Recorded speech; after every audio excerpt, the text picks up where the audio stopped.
Hello YouTube, this is Wisps and Whimsy, and you are watching Starting Out Solitary. Our topic this week is Mancies.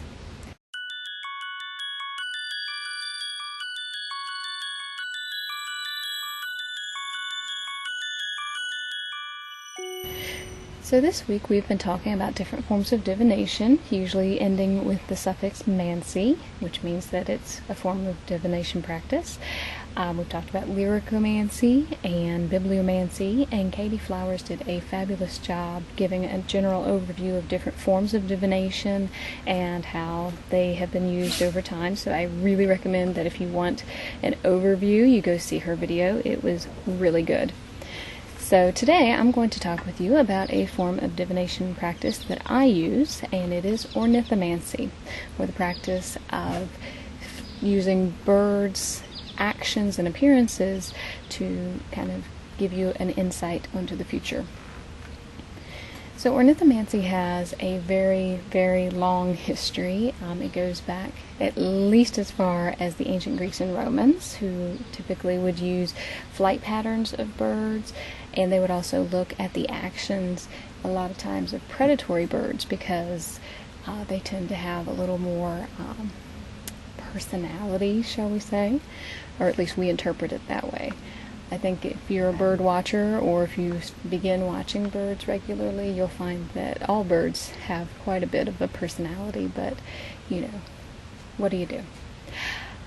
So, I'm sure the practice of ornithomancy predates ancient Greeks and Romans, but that's one particular one that most of us are aware of. We actually have, even today, echoes of the use of birds for divination practice or omens. If you look at pop culture, think about any movie that is cataclysmic or post-apocalyptic, or just any horror movie. Many of them use this technique too, where they use a flock of birds bursting from cover in front of the protagonist, and it's meant to enhance that sense of tension, because we all know that that burst tends to mean that something is scaring them, and we assume that birds are a little more in tune with that than we as humans are.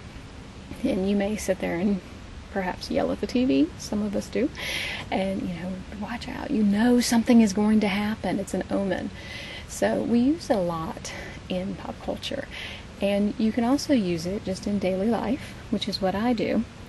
I tend not to use common birds, or at least if I do use common birds, I look at what they're doing. If they're doing something unusual, if it's a bird I don't normally see, if it's some kind of behavior that's abnormal for that bird, then I kind of look a little more closely and I think about what that may mean. Now, the use of birds for divination, ornithomancy, is very interpretive. It's a lot like using dreams to try to understand things, because it's very personal.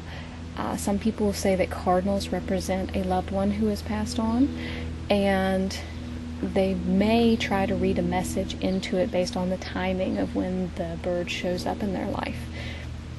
Cardinals, because they're red and flashy and they have a very cheerful, loud song, are typically understood to try to be bringing cheer to someone who may be locked in grief, because they can get the attention of the person who has suffered a loss. One bird that I use a lot, and is a common bird for me, but I still use them a lot, is the use of crows. I don't actually try to read their behavior, because crows are very, again with the personalities, they're very forceful and aggressive birds, and they're very intelligent. So just going based on, that seems a little odd, they're a little overly friendly, is not going to necessarily work for using crows and ravens. Typically I just look at it as they are a stand-in to kind of symbolize me being aware, needing to be aware. Traditionally they have symbolized cunning, death, war, magic. They've been a witch's familiar, a symbol of a witch's familiar for a long time. And I kind of look at it more like the death card in tarot, where it's not necessarily representing actual physical death, but it could mean the death of something in your life, and that opens up a path for a rebirth or a renewal or change.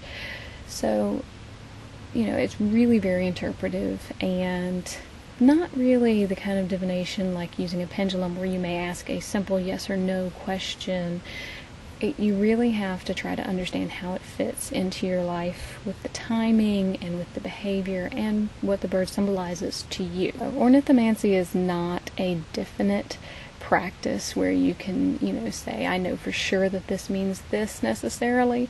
Sometimes it works out that way, and sometimes you have to kind of figure things out as you go. So, if you haven't tried Ornithomancy before, I encourage you to look into it. It's very interesting and definitely gets your mind working. And if you have, I'd love to hear more about your experiences. I know most of us are very aware and in tune with the different birds in our lives. So if you have any stories, share those below or on our Facebook page. And I will talk to you guys again next week. It is Subs Week, and we will be talking about paganism in the workplace. Should be fascinating. So I will see you guys next time. Until then, this is Wisps and Whimsy, wishing you many blessings.